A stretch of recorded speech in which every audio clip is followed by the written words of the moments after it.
Appilikeeshinii sadii siitingii haaraa takka isin agarsiisu siitingii bilbilaa irraa appilikeeshinii sadiigaa TikTokidhaa fi Imoodhaa fi WhatsApp jechuudha. Siitingii haaraa takka akkaataa isin itti fayyadamuu dandeessan isin agarsiisu jechuudha. Siitingii bilbilaa irraa siitingii haaraa takka itti fayyadama isaa isin agarsiisu jechuudha. Bilbila keessan irraa appiin kun gaa update ni gootu warri bilbila irraa qabdanuu yoo isin ba'u jechuudha. Appilikeeshinii sadan kana gaa haala kamiin akka siitingii isin argachuu dandeessanuu fi haala kamiin akka isin itti fayyadamuu dandeessan isin agarsiisu warri haaraa taatan gaa chaanala kana warri hin beekne YouTube kana warri hin beekne gaa warri haaraa taatan subscribe gochuu hin dagatinaa isin jedha. Channel YouTube gubbara gusentan haala kanaan gaa abduu oro jechuudhaan sarchii gagootanii haala kanaan profaayilii koo tokkodhaan gara keessaa isin naqa.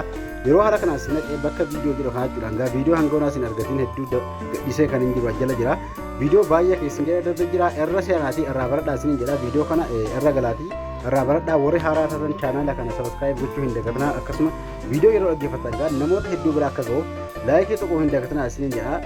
Awwala kan isin agarsiisu gaa TikTok irraa isin agarsiisu jechuudha. Awwala siitingii kana argachuudhaaf gaa appii TikTok ni seentu jechuudha. Awwala TikTok ni seentu.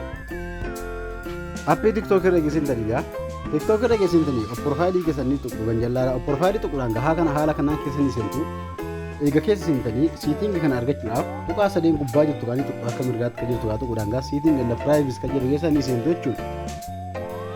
Achirra haala kanaan eega seentanii gaa siitingii haaraa kana argachuudhaaf gaa akkaawunti bakka jedhanii tuqxu jechuudha. Akka awwalaarra akkaawunti eega tuqxanii haala kanaan isinii baasachuu siitingiin kun ka asirratti sadaffaa irratti argamu jechuudha. Paaksii ka jedhu kana akka sadaffaa irratti argamu kana siitingiin haaraadhaas bilbilaan keessa yoo hin qabaanne abdeetii gochuu dandeessu jechuudha. Asirratti bilbila keessa kana hin qabu yoo ta'e paaksii ka jedhu kana yoo hin qabaanne abdeetii godhaa isinii baasin jechuudha. Siitingii kana gaa irra seenuu osoo hin taane yeroon irra seena jedhee fakkeenyaaf rikoordiin na jalaa bada waan ta'eef yeroo irra gaxxixan kireetii isin gaafata. Kireet yeroo gootan paatanni bilbila keessanii yookaan immoo ashaaraa isin bilbilaan qollofattan isin gaafata jechuudha. Kana jechuun maaliif isin gaafataa jira? Paatanni bilbilaatti naquudhaan gara keessa eega seentanii siitingiin kun faayidaan isaa maal ni jettan? Faayidaan isaa bilbila kan keessa yoo dhiqata badee akkasuma paaspoortii TikTokii hin beektan ta'e paaspoortii TikTokii sana bakka silaa paaspoortii TikTokii itti naqxanu paatanni bilbilaa yookaan immoo ashaaraa quba keessanii fayyadamuudhaan akkaawuntii keessan isin jalaa badee argachuu dandeessu jechuudha.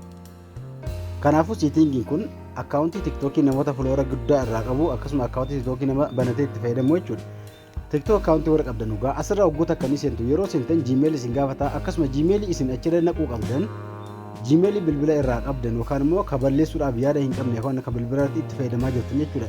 Gmail sana irra galchuudhaan gaa Gmail akkaawuntii akka irra galchitanii keessa eega seentanii achirratti paatanni yookaan ashaaratti naquudhaan keessa isin naqaa yeroo isin naqee kee dudduubatti haala kana isin deebisaa jechuudha.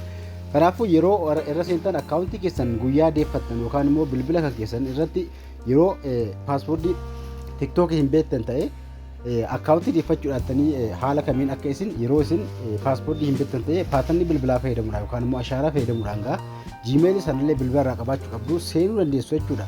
Yeroo seentanitti lakkoofsa bilbilaa Gmail guyyaa gaafa sanaa irra seentanii akkasuma kireet gootanii sanaa irra aansuudhaan yookaan immoo Gmail sana gubbaarra aansuudhaan paatanni bilbilaatiin bakka silaa paaspoortii itti naqxanu seenuu dandeessu jechuudha. Kanaafuu faayidaan isaa kanadhaa tokko haala kanaa itti fayyadamaa isin jedha. Imoorra yeroo seenee isin agarsiisu immoo kutaa lamaffaadha. Imoorra yeroo seentanuu warri imootti fayyadamtan jechuudha. Appilikeeshinii imoon seentu hangaa imoorra tuquudhaan imoo irraa haala kamiin akka argachuu dandeessan profaayilii keessan eega tuqxanii keessanii seentu haala kanaan profaayilii tuquudhaan keessanii hangaa siitingii bakka jira kana tuquudhaan gara fuula duraa deemtu jechuudha. Siitingii eega tuqxanii akkaawunti sakarootu bakka jiraa tuquudhaan gara fuula duraa jechuudha. Akkaawunti sakarootu kan jedhe eega tuqxanii haala kanaan isinii baasaa imoorratti jechuudha. Paaksii kan jedhu kun lammaffaa irratti argamaa jechuudha. Kun asirratti paaksiin kan jedhu kun lammaffaa irratti argamaa kireet isiniin jedha jechuudha haala kanaan. Haala kanaan gati inni kireet sidiidhaan paaseenaa amma irra seenu osoo hin taane isin haala kamiin kireet hogguu isin gaafate kireet kan jedhaan kun paatanni bilbilaa kan ashaaraatti naquudhaan seentu jechuudha. Imoo keessan yeroo isin gara fuula duraattan paatanni bilbilaa keessanii itti gochuudhaan lakkoofsa bilbilaa keessanii haala kanaan fidee seef isinii godha.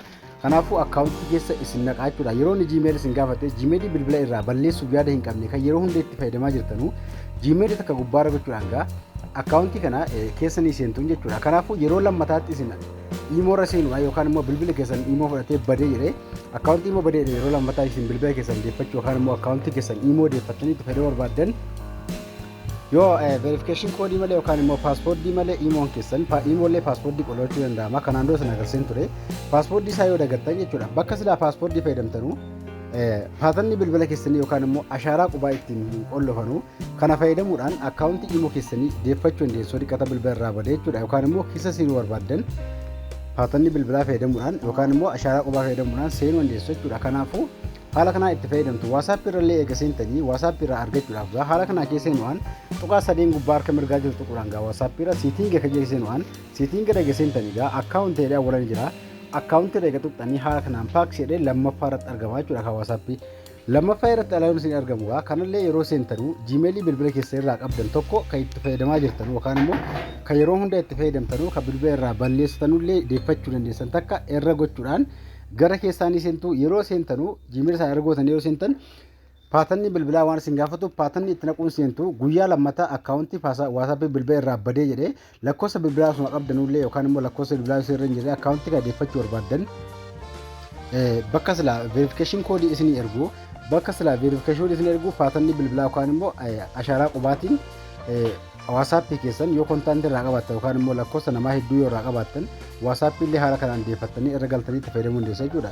TikTok irraa immoo warroonni yoo dhiqata haala kanaan itti godhadha yeroo itti godhattanii kaatan bilbilli kan keessan fudhatee yoo dhiqata badee yeroo isin loogin gochuu yookaan immoo akkaawuntii deeffachuu barbaaddan maay akkaawuntii isin baasa maay akkaawuntii yeroo isin jedhee akkasuma kireet isin godhaa waan awwala isin Gmailii awwala ittiin seentan sana yaadachaa paatanni bilbilaatti gochuudhaan Gmailii akkasumatti akkaawuntii TikTok deeffachuudhaan lakkoofsa bilbilaa yookaan Gmailii isin gaafata. Kanneen malee paatanni fayyadamu yookaan ashaaraa fayyadamuudhaan akkaawuntii keessan hunda isaa deeffachuu dandeessu. Haala kana itti fayyadamaa isin jira. Siitingi kun haaraadha. Warri hin qabaanne appilikeeshinii keessan abdeet godhaa isin jira pileestoorii galaati. Haala kana itti fayyadamaa isin jira. Kanneen keessaa wantoota isin galuu didoo jiraata komentiin barreessaa isin jira. Barnoonni irraasumatti dhaabata. Gaaffii qabaattan komentiin akka hanga walitti deemnu